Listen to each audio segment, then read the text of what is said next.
Hi, we're here eagerly awaiting for Ilhan Omar to speak. Ilhan Omar is famous for many, many things. I want to speak very softly and respectfully here. Ilhan Omar, did you consummate the marriage to your brother? Which is worse, immigration fraud or brother fucking?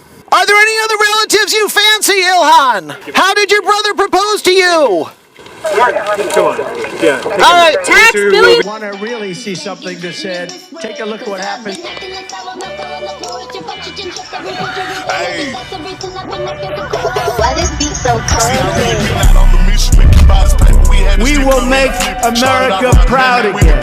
And you try to kill our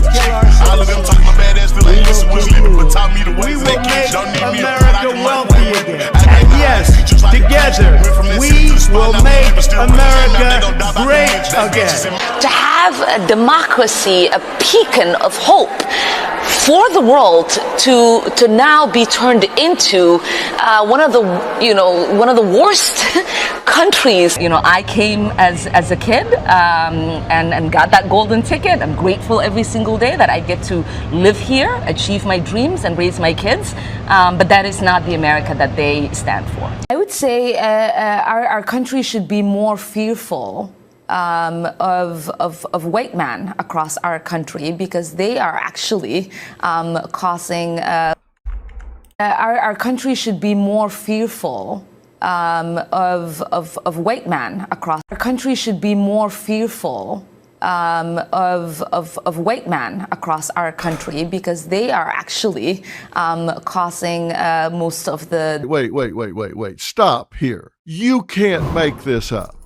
Who are we talking about here? Omar fled Somalia, a failed state, a country ravaged by civil war, corruption, and poverty, and she spent years in a Kenyan refugee camp. I hate that for her. I really do. She resettled in the U.S. as a refugee. So happy for her. She was given housing, afforded education, opportunity, freedom. She became a citizen in 2000 at 17. Again, so happy for her. Thank God she escaped that terrible life. And she was elected to Congress, one of the first Muslim women in the House. The American dream. She has every reason to be thankful. Is she? Not even almost. Instead, she spends her time bashing the very country that saved her and her family. Thank you for giving me a soft place to land. Thank you for giving me a track to run on. Thank you for giving me somewhere to be and thrive and grow. And here's the thing. She has the right to say what she's saying.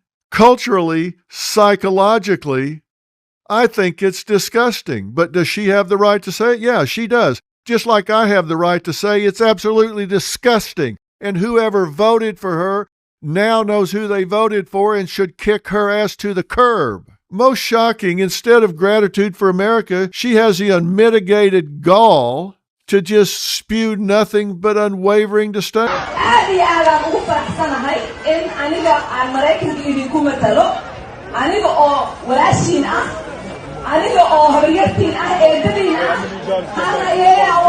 They need to deport this heifer. Revoke her citizenship. They need to send this foreign agent back. Anti-American. They need to send this heifer home. Expelled from Congress. What the?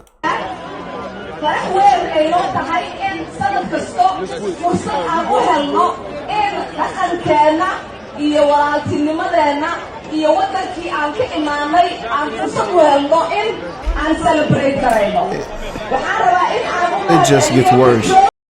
They look just alike. Lovers.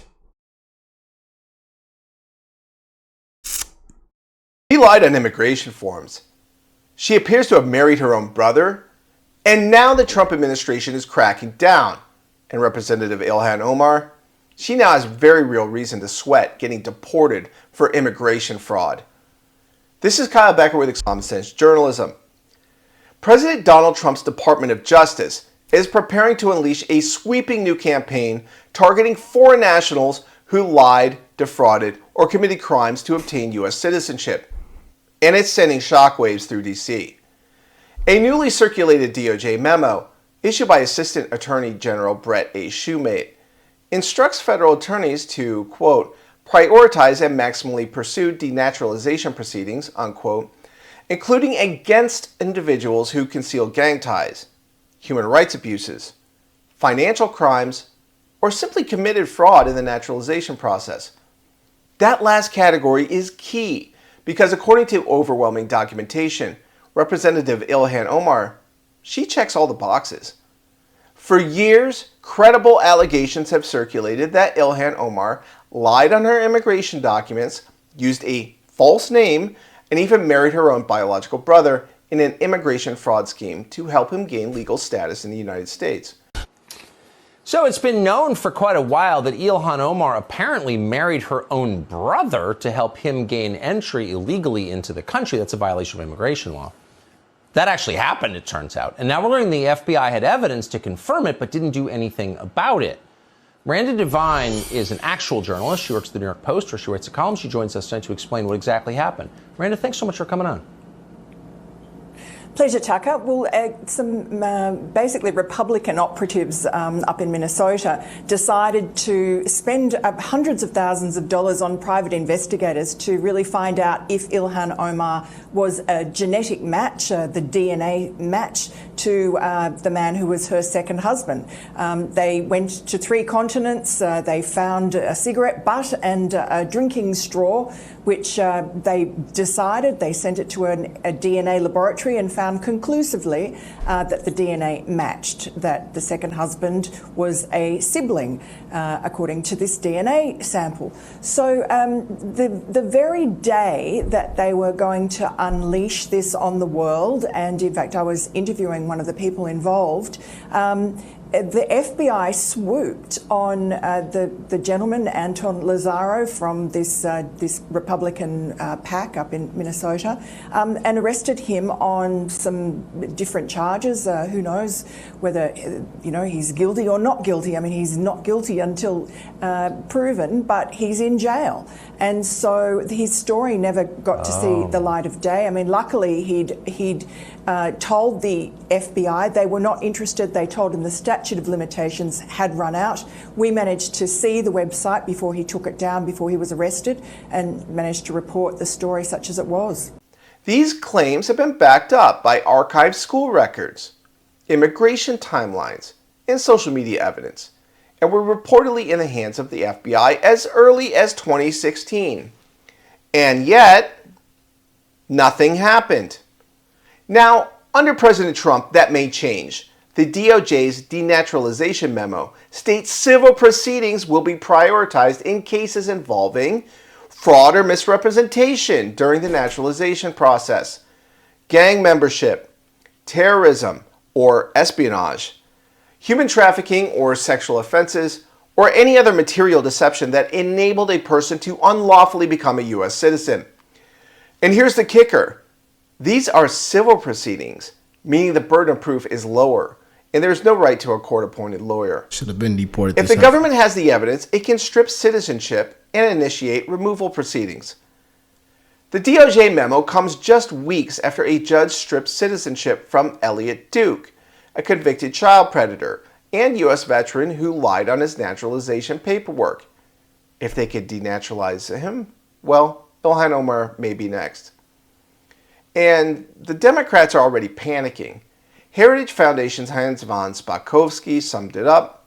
Quote, I do not understand how anyone could possibly be opposed to the Justice Department taking such action to protect the nation from obvious predators, criminals, and terrorists, unquote. That's exactly what many Americans feel Ilhan Omar represents. A fraudster, a radical, and a sitting member of Congress who allegedly scammed the system and smeared the country that took her in. In a dictatorship. And I don't even remember ever witnessing anything like that. To have a democracy, a beacon of hope for the world, to now be turned into one of the worst countries where the military are in our streets without any regard for people's constitutional rights, while our president is spending millions of dollars propping himself up like a failed dictator with a military parade. So, when does the hammer fall? That may depend on whether the FBI reopens its investigation and whether DOJ leaders act on it. But with Trump back in the White House and a DOJ on the offense, denaturalization just became very real, and Omar may have finally run out of time. Deport. Send this heifer home. It should have been long, man. I'm telling you. And they take that other one back to the bar. Get that other lady out of there. Be careful. Her eyelashes might fall off. Get that other fella over there. He's sweating. It's just a criminal organization down there in Congress. They need to walk people out in handcuffs. There needs to be handcuffs and term limits. Handcuffs and term limits. And deport this foreign agent. They say breathe, sir. Breathe. All right, family.